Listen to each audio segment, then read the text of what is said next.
પરમાત્માની પ્રાપ્તિનું સુખ માટે પહેલું ફરજના દિવસે સત્ય કર્મ કરવું, બીજું બ્રહ્મ મુહૂર્તે વહેલા ઉઠી અને આમ બહાર ભ્રમણ કરવું, વ્યાયામ કરવું, સ્નાન, આમ અંગને 10-15 વખત એક જગ્યાએ આમ અંગને ચોળવું તો ચામડીનો રોગ નથી દેતો, અને પરમાત્માનું ધ્યાન કરવું, સત્યનું પાલન કરવું, ઉત્તમ પુસ્તકો વાંચવા, વેર ઈર્ષાને છોડીને સારો શુદ્ધ વ્યવહાર કરવો, બીજાનું ધન કે અધિકાર ન લેવો, રાષ્ટ્રની, સમાજની, પોતાની ઉન્નતિ માટે સંગઠિત થવું, ત્યાગ, તપ, સેવા, બલિદાનની ભાવના રાખવી ને સાત્વિક ભોજન કરવું અને આત્મા નિરીક્ષણ કરવું, વિદ્વાનોનો સત્સંગ સાંભળવો ને ઉત્તમ ગુણ, કર્મ, સ્વભાવ ધારણ કરવા માટે તપ ધ્યાન વડે આભા મંડળ વધારવું, પરોપકાર કરવો ને નમ્રતા રાખવી ને એક નિરાકાર પ્રભુને ઓળખવા, તેમને જ માનવા, તે સર્વે લોકોનો એક જ લક્ષ્ય છે. તે લક્ષ્ય પ્રાપ્તિનો માર્ગ એક જ હોવો જોઈએ.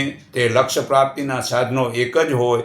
તે માર્ગ પર ચાલવાની વિધિ પ્રકાર એક જ હોય. એક જ પ્રકારનું અભિવંદન નમસ્તે બોલવાનું હોય. દરેકની ભાષા એક હોય. એક વૈદિક ધર્મ હોય. એક આચાર વિચાર હોય.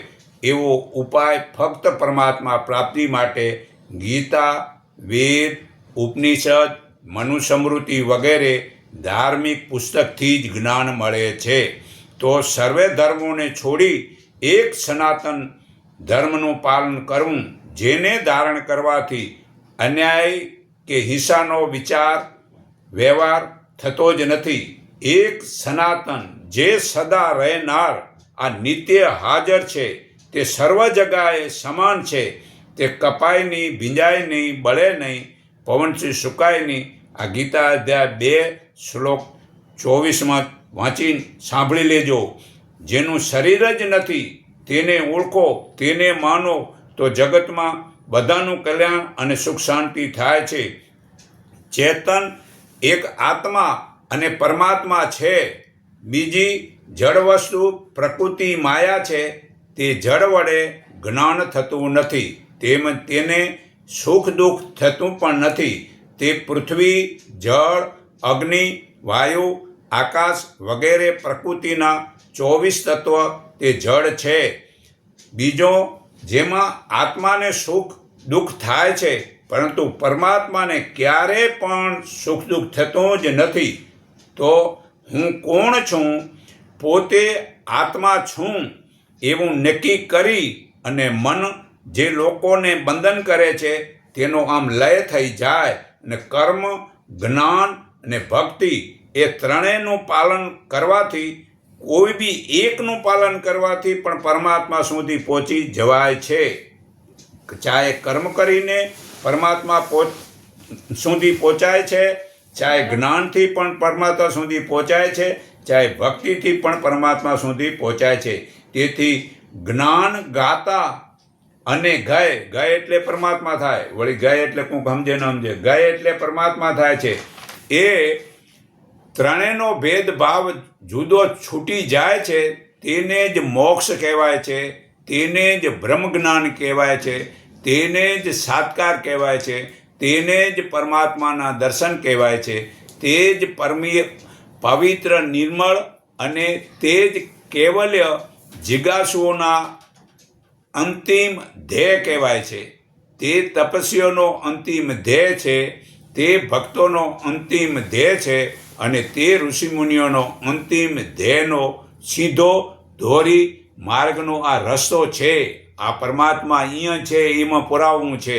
તો પરમાત્માનું લાંબા શુભ વિચારનું ધ્યાનથી મન શુદ્ધ થાય છે. કંઈક પોતાના પ્રયાસથી અને કંઈક પરમાત્માની કૃપાથી આ જીવનનું સત્ય સમજાય છે. જગતમાં સૌથી પહેલાં માતા, પિતા અને ગુરુ કોણ છે તે જાણો.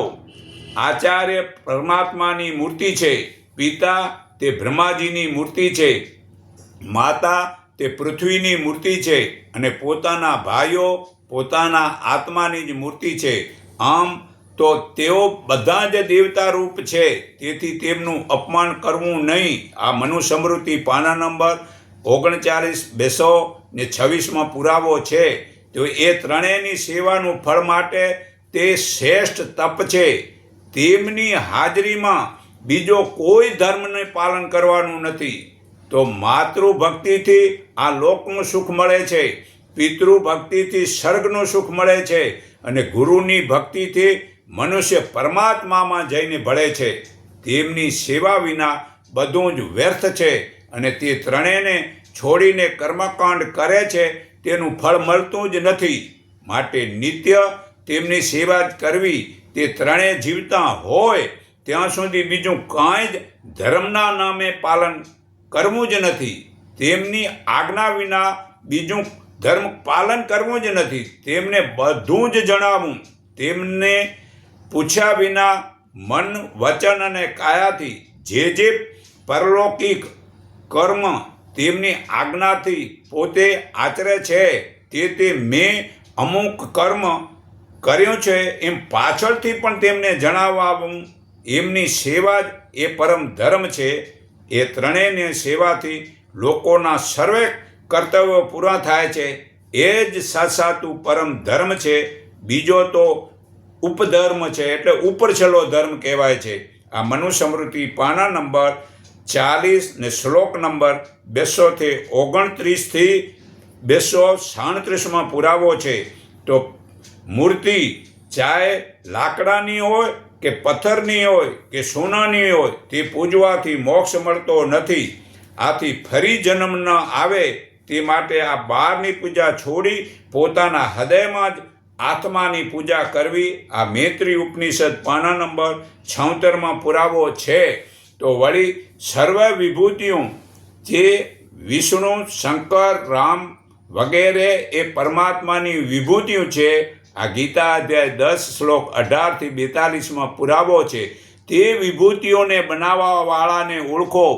મનુષ્યની આ સાધનાની આ છેલ્લી સીમા બતાવે છે કે હું સત્ય અને અસત્ય વિનાનો છું.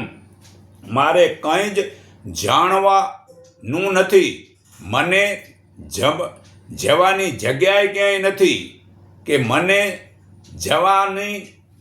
જવાની જગા પણ સ્થાન પણ નથી. હું હંમેશા સમાન રૂપ છું. હું શાંત પરમાત્મા છું. આવો જેનો સબનો એટલે અનુભવ થાય છે, પોતાનો જેને અનુભવ થાય છે, તે જ જરૂર પરમાત્મા રૂપ થાય છે. આટલું કહ્યા પછી પણ તે સાધકને ચેતવે છે કે છેલ્લા તત્વ પરમાત્માનો વિચાર ઉત્તમ છે, શાસ્ત્રનો વિચાર મધ્યમ છે, ને મંત્રોની સાધના પાપ છે, ને તીર્થોમાં કે ફોકટ ફરવું તે પાપમાં પાપ છે. ચિતરેલા ફળના સ્વાદથી જે પેટ ભરાતું નથી, તેમ ખરા અનુભવ વિના મૂર્ખા લોકોને આ થતો પરમાત્માનો આનંદ પણ નકામો છે. મનુષ્ય માત્ર સુખ, શાંતિ ને આનંદ અને મોજ શોધી રહ્યો છે. તે માયામાં પડ્યો છે. બહારમાં મતલબ કે જે સુખ, શાંતિ ને આનંદ જે શોધે છે તે માયામાં પડ્યો છે. માટે સાચો સુખ મનુષ્યને પોતાની કાંઈક જુદું છે એમ દેખે નહીં. પોતાથી જુદું છે, અહીંયા પરમાત્મા અહીંયા મોજૂદ છે એ દેખે નહીં. અને એમ દેખે કે સાંભળે ને સમજે ત્યાં તે મનુષ્ય અલ્પ બુદ્ધિનો છે. જો મતલબ કે ઓછું દેખે, ઓછું સમજે તો એ અલ્પ બુદ્ધિનો છે, ઓછી બુદ્ધિવાળો કહેવાય છે. જે આખી સૃષ્ટિમાં આ વિશાળ રહેલ આ સમુદ્રરૂપી અમૃત આ અહીંયા મોજૂદ છે. અને અલ્પ બુદ્ધિનો પણ તે બહાર મતલબ શોધે છે. અને જ્ઞાની તે આ અમૃત જોઈને અમૃત પીએ છે. આ મૈત્રી ઉપનિષદ પુરાવો છે. તો ભારતના સંસ્કાર માટે વિદેશી લગ્ન છોડી દો, તહેવારોમાં નાચવા ગાવાનું છોડી દો, ક્રિકેટ રમવું છોડી દો, ધર્મના પાખંડ છોડી દો ને સંતાનો સારા બને છે તો જ 4 પ્રકારના પુરુષાર્થથી આપણે પ્રાપ્તિ સારી થાય છે.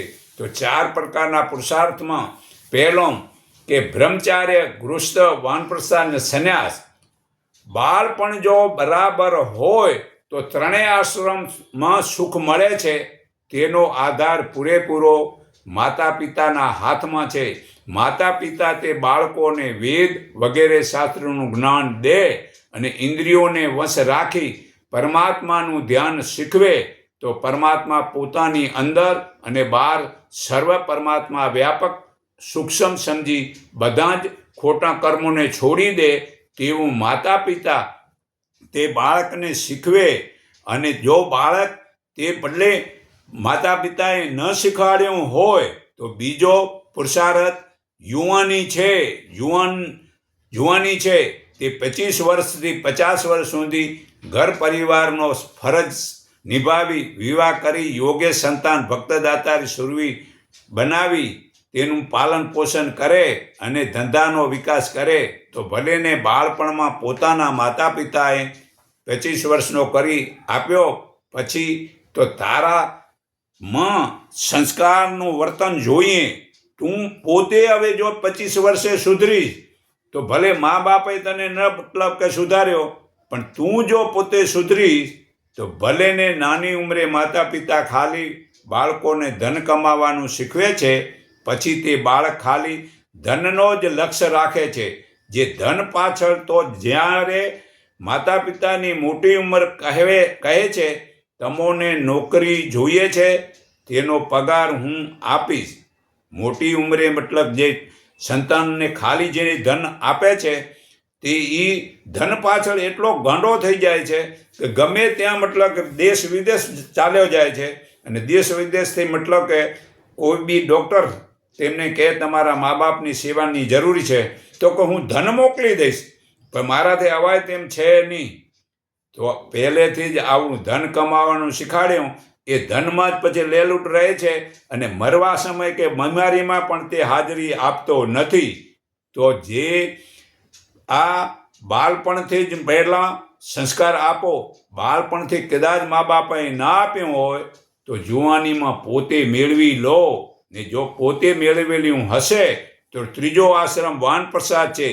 સંતાનોનું પણ સંતાન થઈ જાય ત્યારે પોતાના સંતાનોને ઘર સંસારનું કામકાજ સોંપી પરોપકાર માટે સેવા આધ્યાત્મિક ઉન્નતિમાં લાગી જવું જોઈએ. જે પોતાને અને જગતને કામ આવે તો જ જગતમાં એકતાનું સંગઠન વડે પોતાને અને જગતને સુખ મળે છે. અને ચોથો આશ્રમ સંન્યાસ. જ્યારે વૈરાગ દ્રઢ થાય ત્યારે પત્નીને પુત્રની પાસે રાખી વેર ઈર્ષા વગેરે સંબંધ સાથે છોડી દેવા, બધાની સાથે છોડી દેવા, ત્યાગ કરી ને ઉગ્ર તપ કરતાં સમાજમાં જે ખોટા રિવાજોને દૂર કરવાનો પ્રયત્નશીલ રહેવાથી જગતનું અને પોતાનું કલ્યાણ થાય છે. જે હાલમાં આ ખોટા તહેવારો અને ખોટા લગ્નના રિવાજો અને ક્રિકેટ રમવામાં લોકો પોતાનું કલ્યાણનો રસ્તો સાવ ભૂલી ગયા છે કે સાથે ભેગું જે આવે તે ભેળું કરો. તે ભેળું ક્યું હાલશે કે જો તમે આભા મંડળને ઓજસ પેદા કર્યું હશે એ ભેળું હાલશે. બીજું પરોપકાર કર્યો હશે, જે ભૂખ્યાને ખવડાવ્યું હશે, તરસ્યાને પાણી પાયું હશે તો એની દુઆ તમારી ભેળી હાલશે. આ દુઆ કહો કે આશીર્વાદ. અને તે આભા મંડળ દુઆ એ મૂડી બનાવી લો પોતાને અને જગતને કામ આવે તો એ આભા મંડળ ઓજસ કહો કે આ દુઆ તે સાથે આવે છે. આ દુઆ જો કમાણા નથી, આશીર્વાદ કોઈના મેળવ્યા નથી તો તમે કશું જ કર્યું નથી. સર્વના હૃદયમાં રહેલા પરમાત્માને હું મારા હૃદય ભાવથી નમન કરું છું. એકને ઓળખો, એકને માનો, એક સંગઠન બનો. આટલું કહી મારી વાણી વિરામું છું.